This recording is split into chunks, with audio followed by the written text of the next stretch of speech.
തികച്ചും അപൂർവമായ ഒരു മുഹൂർത്തത്തിലാണ് നാം ഇന്നിവിടെ സാക്ഷ്യം വഹിക്കുന്നത്. ഏറെ സെൻസേഷൻ ഉണ്ടാക്കിയ വിമൽ റോയ് വധക്കേസ് അതിന്റെ പരിസമാപ്തിയിൽ എത്തുന്നു എന്നത് മാത്രമല്ല അതിന്റെ കാരണം.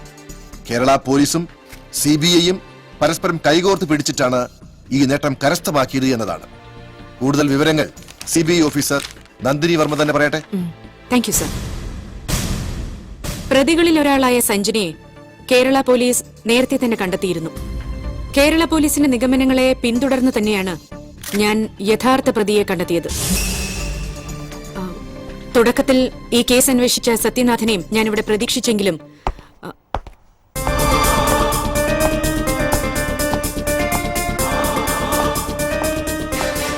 Warm welcome mister Sathyanathan.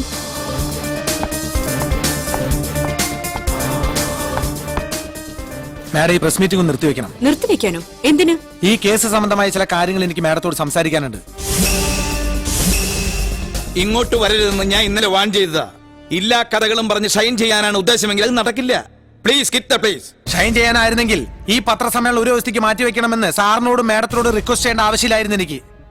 അല്ലെങ്കിൽ മറ്റേതെങ്കിലും ഹാൾ ബുക്ക് ചെയ്ത് എനിക്ക് നടത്താമായിരുന്നു ഇതുപോലൊരു പത്രസമ്മേളനം. ഈ വൈകിയ വേളയിലെങ്കിലും എനിക്ക് പറയാനുള്ളത് കേൾക്കാൻ തയ്യാറായില്ലെങ്കിൽ ഇതെന്റെ രാജിക്കത്ത. ഇത് സ്വീകരിക്കാം സാർ.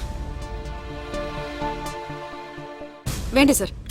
സത്യനാഥിന് പറയാനുള്ളത് എന്താന്ന് വെച്ചാൽ അയാൾ പറയട്ടെ.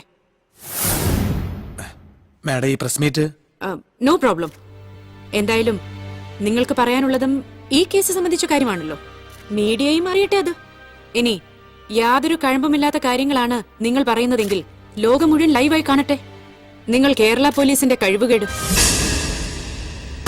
Thank you madam. പൂർവ്വകാമുകനെ സഞ്ജന കുത്തിവീഴ്ത്തിയത് ഭാരത സ്ത്രീയുടെ ഭാവശുദ്ധി സംരക്ഷിക്കാനൊന്നായിരുന്നില്ല, വെള്ളിത്തിരയ്ക്ക് പിന്നിലെ ഗ്ലാമറും പ്രശസ്തിയും നിലനിർത്താനായിരുന്നു. ശരിയല്ലേ?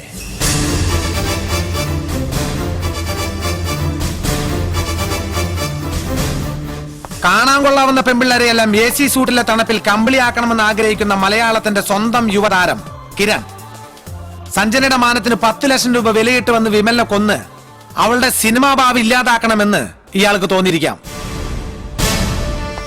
സ്വന്തം നേട്ടങ്ങൾക്കായി ഭാര്യയെയും പെങ്ങളെയും അമ്മയെയും വരെ കൂട്ടിക്കൊടുത്തിട്ട് കിരണന്റെ സകല അവയവവും കഴുകി വെള്ളം കുടിക്കാൻ മടിയില്ലാത്ത ഈ ജനാർദ്ദനും ചെയ്തിട്ടുണ്ടാവാം ഈ മർഡർ. ഒട്ടും പ്രതീക്ഷിക്കാതെ 10 ലക്ഷം രൂപ മുന്നിൽ വന്ന് വീണതോടെ കൺട്രോൾ പോയ ഈ ചന്ദ്രനുമാവാം കൊലയാളി.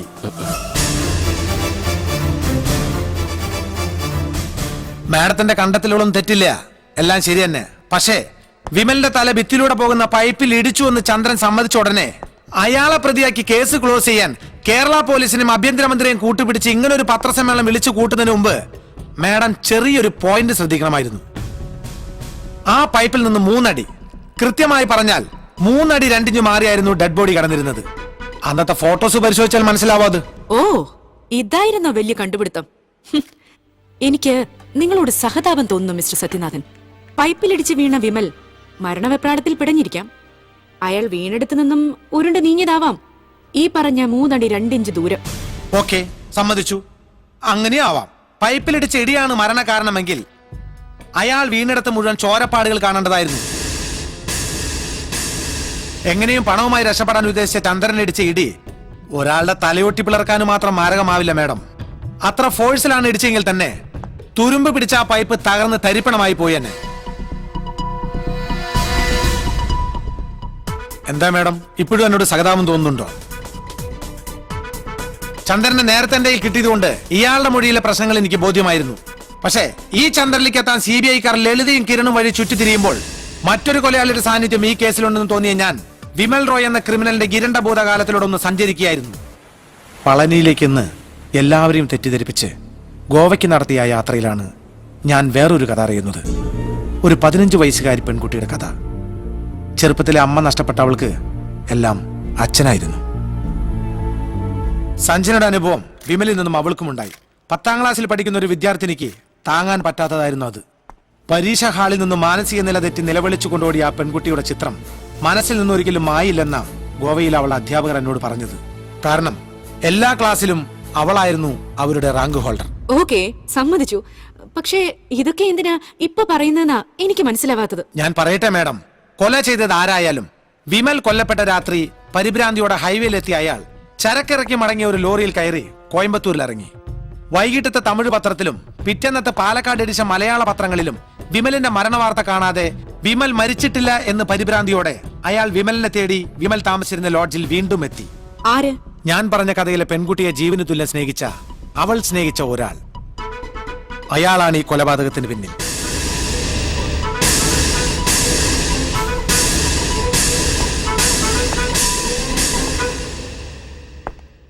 സഞ്ജനയ്ക്ക് അറിയാം അവളെ. ആ കുട്ടിയുടെ പേര് സുനൈന എന്നാണ്. സഞ്ജനയുടെ അച്ഛനും അമ്മയും ആ മോൾ ഒരുപാട് സ്നേഹിച്ചിരുന്നല്ലേ? പറ ഉസ്മാനെ, നിങ്ങളും സ്നേഹിച്ചിരുന്നില്ലേ സുനൈനെ? പഠിപ്പിച്ച് വലിയ ഡോക്ടറാക്കണമെന്ന് കരുതി വളർത്തിയ നിങ്ങളുടെ സ്വന്തം മകളെ നിഷേധിക്കാൻ ശ്രമിക്കണ്ട. കിരണിന്റെ നേർക്ക് കേസ് തിരിച്ചിടാൻ വേണ്ടി നിങ്ങൾ നന്ദിനി വർമ്മയെ കാണാൻ പോയ രാത്രി മുതൽ എന്റെ ഒരു കണ്ണ് ഉസ്മാന്റെ പിന്നിൽ തന്നെ ഉണ്ടായിരുന്നു. ഉസ്മാനെ, അയാളെ അറിയുമോ നോക്കിയാൻ?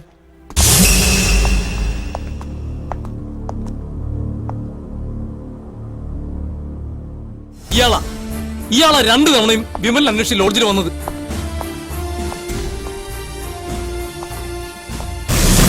അയാളുടെ ലോറിയിൽ കയറിയാണ് കൃത്യം നടന്ന രാത്രി ഉസ്മാൻ കോയമ്പത്തൂർക്ക് പോയത്. കോയമ്പത്തൂർക്കോ? ഞാനെന്തിനു കോയമ്പത്തൂർക്ക് പോണം? അതാണ് ആ ചോദ്യമാണ് ആദ്യം എന്നെ ഒന്ന് കുഴപ്പിച്ചത്. പക്ഷേ രാജിക്കത്തും പോക്കറ്റിലിട്ട് ഇന്നലെ രാത്രി തൃശൂർ കോയമ്പത്തൂർ റൂട്ടിലിട്ട് ഒരു പിടി പിടിച്ചപ്പോ ആ ചോദ്യത്തിനും ഉത്തരം കിട്ടി. സുനൈൻ എപ്പോ ഉള്ളത് കോയമ്പത്തൂരാ. കൃത്യമായി പറഞ്ഞാൽ സിറ്റി ബോർഡറിലുള്ള സെന്റ് മേരീസ് മെന്റൽ ഹോസ്പിറ്റലിൽ.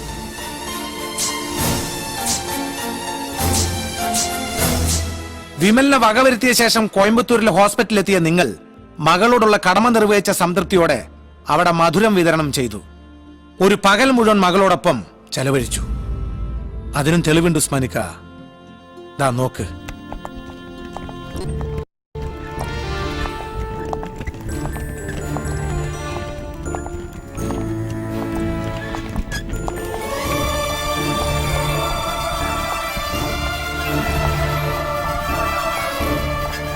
മോളെ,